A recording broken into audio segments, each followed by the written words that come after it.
నమస్తే, నేను మీ Gopi. Welcome back to our channel. ఈరోజు మనతో వచ్చరికి సీనియర్ జర్నలిస్ట్ జగదేవ్ గారు ఉన్నారు. సార్ నమస్తే. సార్ నమస్తే సార్, చంద్రబాబు గారు ఎలక్షన్ ముందప్పుడు ఒక హామీ అయితే ఇవ్వడం జరిగింది. ప్రమాణ స్వీకారం చేసిన వెంటనే నా మొదటి సంతకం డిఎస్సి మీద పెడదామని చెప్పారు. సో ఇంకా అయితే ఆయన పెట్టలేదు. సో దీనికి కారణం ఏంటంటారు? ఎందుకంటే అసలు ఆయన ఎప్పుడూ లేనిది, అంటే నేను విన్న వార్తల ప్రకారం ప్రభుత్వ ఉద్యోగులు పూర్తి స్థాయిలో గత ప్రభుత్వానికి వ్యతిరేకత ప్రకటించారు, ఓటు ద్వారా చూపించారు. అట్లాంటిది దాన్ని ఏమంటారు, పోస్టల్ బ్యాలెట్లో కూడా ఎప్పుడూ లేనిది 4,40,000 ఓట్లు పోలయ్యాయి. నాకు తెలిసి అంతకుముందు మరి అంతకన్నా మించి పెద్ద ఫిగర్ ఉందేమో నాకు తెలియదు. నాకు తెలిసి ఇదే హైయెస్ట్ అనుకుంటున్నా. ఎప్పుడు ఒక 60,000, 70,000, మహా అయితే 1,20,000, 30,000 మంది ఎంప్లాయీసే ఇంతకుముందు పోస్టల్ బ్యాలెట్ ఇట్లే చేసుకున్నారు. ఓకే, ఇట్లా 4 లక్షల పైచిలకు ఎప్పుడు ఇట్లే చేసుకోలేదు. అలా తెలిసిన రోజే చాలా వరకు ఆ రోజు సాయంత్రానికే చంద్రబాబు గారు ఒక రకమైన భావోద్వేగానికి లోనయ్యారని అతని సన్నిహితులు చెప్పుకోవడం. అంటే లేదు, మనం ఏ ఉద్యోగులు ఒకప్పుడు బాబు గారు వద్దులే అనుకున్నారు, అదే ఉద్యోగులు బాబు గారు కావాలి అనుకున్నారంటే నా నుంచి ఏదో ఎక్స్పెక్ట్ చేస్తున్నారు, వీళ్ళు డే 1 నుంచే నేను వీళ్ళకి ఏదో ఒకటి చేయాలన్నట్టుగా డిసైడ్ అయ్యారని అతనితో సన్నిహితంగా ఉండేవాళ్ళు, ఇక్కడ యూనియన్ సంఘాలతో మమేకమైన వాళ్ళ ద్వారా వచ్చిన సమాచారం. ఎంతవరకు వాస్తవమో తెలియదు. ఆ తర్వాత ఉద్యోగుల్లో కూడా బాబు గారు పెట్టినవేంటి, బయోమెట్రిక్, ఎప్పుడు పనిచేస్తూ ఉండాలి, సడన్ విజిట్లు, ఇప్పుడు అన్నీ ఆయన పెట్టినవి కదా. ఇప్పుడు సోకాల్డ్ సినిమాల్లో, ఇప్పుడు ఒకే ఒక్కటి సినిమాలో కానీ, భరత్ అనే సినిమాలో కానీ, అందులో మహేష్ బాబు వెళ్ళి ఆఫీసు 9 అయితే వెళ్ళి కూర్చుంటాడు ఫ్రంట్గా టేబుల్ మీద. ఒక్కొక్కరు 10, 10:30కు వస్తూ ఉంటారు. వాళ్ళందరూ చూసి వాళ్ళు సిగ్గుపడి వెళ్ళిపోతుంది. ఇవన్నీ కూడా చంద్రబాబు గారు చేశారు. ఆ రోజు పొద్దున్న లేస్తే ఎక్కడికి వెళ్ళిపోయాడో తెలియదు ఆయన. ఏ జిల్లాకి, ఏ రాష్ట్రానికి, ఏ జిల్లాకి, ఏ ఆఫీస్కి, ఏ డిపార్ట్మెంట్కి వెళ్ళేవాడు తెలియదు. టీఎన్ఎన్ వెళ్ళిపోయాడు. సడన్ గా విజిట్ చేసి ఫైల్ చెక్ చేసేవాడు. అది కొంత అప్పట్లో ఉద్యోగులకు ఇబ్బంది పడేది. అంటే పని చేయమని కూడా తప్పుగా ఫీల్ అయ్యారు అప్పట్లో కొంతమంది, అందరూ కాదు. ఎవరైతే పని దొంగలు ఉన్నారో, ఎవరైతే అవినీతి తిమింగలాలు ఉన్నాయో వాళ్ళ వరకు. సో మొత్తానికి మొన్న జరిగిన తర్వాత అరే బాబు గారి హయాంలో ఈ దారుణం జరగలేదు. ఇంకోటి మీరు గమనిస్తే వైసీపీ గవర్నమెంట్ ఇచ్చిన 1 ఇయర్కో 2 ఇయర్స్కో గుర్తులేదు కానీ టీచర్స్ అందరికి కూడా అమరావతి ముట్టడించారు. గుర్తుందా మీకు? ముందు రోజు ఎక్కడెక్కడ లాడ్జీలు ఎవరున్నారో వాళ్ళందరినీ తీసుకెళ్ళి లోపల వేసానని కూడా చెప్పారంట గవర్నమెంట్ వాళ్ళు.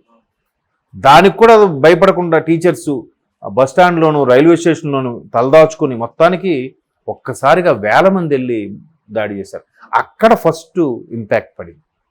అండ్ మోరోవర్ ఎలక్షన్స్లో ఎప్పుడు కీలక బాధ్యత వహించేది ప్రిసైడింగ్ ఆఫీసర్గా ఉండేది ఏపీఓలు వీళ్ళందరూ కూడా, రిటర్నింగ్ ఆఫీసర్ కూడా కొంచెం డియు ర్యాంక్ వాళ్ళు, పెద్ద ఆఫీసర్ వాళ్ళని చూస్తారు కాబట్టి వీళ్ళందరూ కూడా ఎలక్షన్స్ మమేకమయ్యి చాలా ఇన్వాల్వ్మెంట్ ఉండి ప్రతిదీ ఓపిక్గా వింటూ ప్రజలతో ఇంటరాక్ట్ ఎక్కువ ఉండేది ఒక టీచర్స్కి అని నా అభిప్రాయం. ఎందుకంటే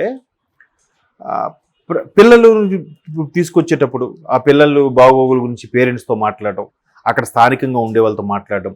ఇదే హయాంలో బాబు గారు హయాంలో కూడా ఇంతకుముందు మీకు గుర్తుందో లేదో విలేజ్ కమిటీలను కూడా పెట్టాడు ఈయన. గ్రామ కమిటీల ద్వారా పెట్టి ఆ స్కూలు సక్రమంగా నడుస్తుందా లేదా, ఆ స్కూల్కి సక్రమంగా ఉపాధ్యాయులు వచ్చి వెళ్తున్నారా లేదా, పాఠ్యాంశాలు సరిగ్గా బోధిస్తున్నారా లేదా, స్కూల్కి సంబంధించిన మౌలిక సదుపాయాలు ఉన్నాయా లేదా, ఇట్లాంటి వాటి మీద స్కూల్ని, గ్రామ కమిటీని క్లబ్ చేశాడు. సో టీచర్స్కి అనేదానికి మిగతా ప్రొఫెషన్ కన్నా టీచర్స్ ప్రొఫెషన్ ఒక రకమైన ఆత్మసంతృప్తి ఉంటుంది. అది మనం యాక్సెప్ట్, ఎందుకంటే నేను ఒక మాస్టర్ గారు అబ్బాయిని కాబట్టి నాకు ఆ ఫీల్ తెలుసు. అంటే మా ఫాదర్కి రెస్పెక్ట్ ఇచ్చేవాళ్ళు, దాని గురించి చూస్తే అబ్బా నిజంగా సొసైటీలో అంటే ఎంత పెద్ద ప్రొఫెషనల్ అయినా ఉండొచ్చు, బట్ ఆ ప్రొఫెషన్కి ఉండే వాల్యూ ఎప్పటికీ అలాగే ఉంది. బట్ ఇప్పుడు సినిమాల్లో వాటిని కొంచెం చీప్గా కామెడీగా చేసి చూపించడం, కానీ ఊర్లలో ఇప్పటికీ ఆ తరం మనుషులు ఉంటే, ఆ మాస్టర్లు ఉంటే ఓ రెస్పెక్ట్ ఉంటుంది. అంటే భావితరానికి ఎవరినైనా తయారు చేయగలిగేది వాళ్ళే అనేది అందరూ నమ్ముతాం. అది ప్రైవేట్ స్కూల్ టీచర్స్ అవ్వచ్చు, గవర్నమెంట్ స్కూల్ టీచర్స్ అవ్వచ్చు. సో అండ్ మోర్ ఓవర్ ఎలక్షన్స్తో కూడా ఎక్కువగా వాళ్ళే ఎలక్షన్స్ నిర్వహించే త్రూ వాళ్ళ ద్వారా కాబట్టి వాళ్ళ వల్ల కూడా ఈసారి చాలా ఇంపాక్ట్ పడింది. 93% ఓటింగ్తో గెలుచుకోగలిగాము అనేది బాబు గారికి చెప్పాను కదా. ఆ రోజు ఈవినింగే కొంతమందితో సన్నిహితులతో కొంచెం భావోద్వేగానికి లోనయ్యారు అన్నట్టు. అంటే మన మీద ఎంత ఎక్స్పెక్టేషన్ పెట్టుకున్నారా, మనం రావాలని గట్టిగా నమ్ముతున్నారా? సో డే 1 మనం ఏదో చేయాలి. అందుకు ఇప్పుడు డిఎస్సి తీయడానికి డిఎస్సితోనే ఫస్ట్ బాల్ కొట్టారు. ఎందుకు కొట్టారు? అది కూడా గత ప్రభుత్వంలో నాడు నేడు అని బడులను మాడిఫై చేశారు. చాలా అందంగా సుందరీకరించారు. వాష్రూమ్స్ అయితేనేమి, గదులు అయితేనేమి, బెంచీలు, వాళ్ళకి ట్యాబులు, ఆ తర్వాత పల్లి పట్టీలు, బుక్స్, యూనిఫాము, షూస్, బెల్ట్ అన్నీ బాగుంది. బట్ అక్కడ ఏం చేశారంటే 1-2 తరగతులకి ఒక స్కూలు, 3-10 ఒక స్కూల్గా డివైడ్ చేశారు. ఇప్పుడు మాడిఫికేషన్ ఇంత సుందరీకరించేసి 1-5 తరగతి వరకు ఉండే దానికి కనీసం స్ట్రెంత్ బట్టి ఒక 5 రూమ్లో 10 రూమ్లో ఉన్నాయనుకుందాం. ఆ 10 రూమ్లు చాలా బాగా పెయింట్లు వేశారు, ఎక్కడ ప్యాచీలు ఉంటాయని కవర్ చేశారు. చేసిన తర్వాత ఈ సిస్టమ్ పెట్టాడు ఆయన. అప్పుడు ఏమవుద్ది? ఒక్కసారి 300 స్ట్రెంత్ ఉన్నది 1-2 తరగతులు అనేసరికి 50-60 మంది ఉన్నారు. 300 మంది కోసం 10 గదులు మాడిఫై చేశారు.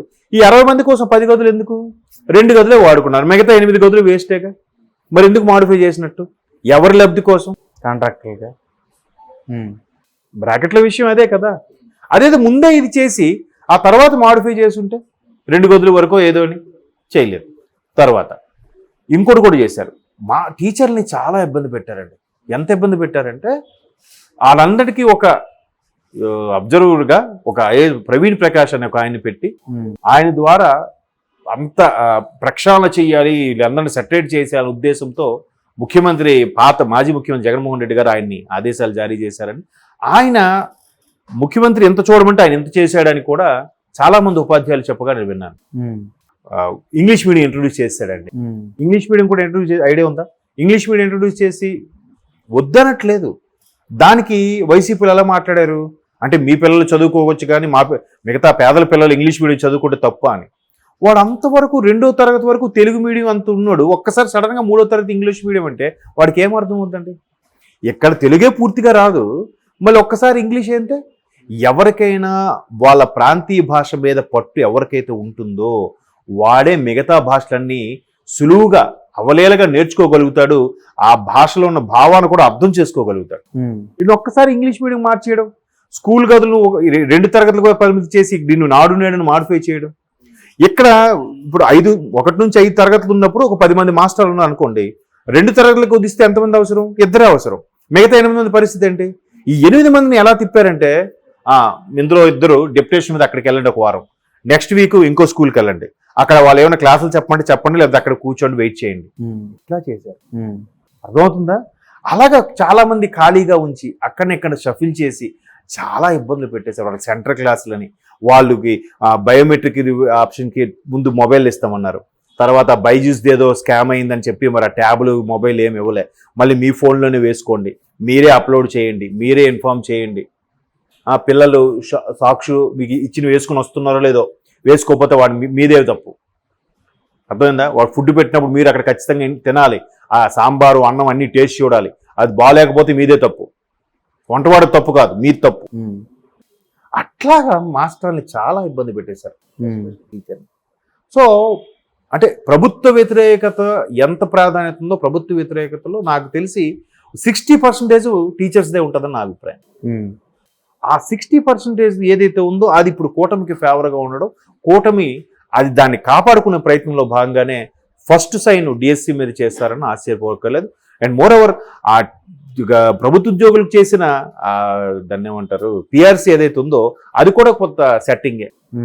ఎవడైనా టోటల్గా దాని మీద పెంచడం లేదా బేసిక్ పెంచడం అనేది చేస్తారు, మళ్ళీ అది తగ్గించేసి హెచ్ఆర్ఏ తగ్గించేసి అన్ని సెట్టింగ్ మరొకటి కాదులేండి చాలా చేశారు. అదొక సగటు టీచర్ని కలిపితే మొత్తం చేటబారు ఆపకుండా ఆయన ఒక 3 గంటలు చెప్తాడు. ఆయన ఏ మాస్టర్ని కలిపినా మీరు ఆంధ్రప్రదేశ్లో ఎవరినైనా, బట్ 2-3 ఉంటారు కదా సైడ్ పనులు చేసుకుని, వాళ్ళు మాత్రం వైసీపీకి ఫేవర్గా చెప్పారు. అది కూడా 100లో 2-3. ఓకే. సో కాబట్టి వాళ్ళందరినీ ప్రసన్నం చేసుకోవాలి, లేదా వాళ్ళు మన మీద పెట్టిన గౌరవాన్ని మనం నిలబెట్టుకోవాలంటే ఫస్ట్ బాల్ డిఎస్సితో కొట్టాలని దాని మీద పెడతారని వార్తలు వస్తున్నాయి. చేస్తాడు ఆయన. ఇది ఉంది ఆయనకి, బాబు గారికి. Okay sir, thank you sir.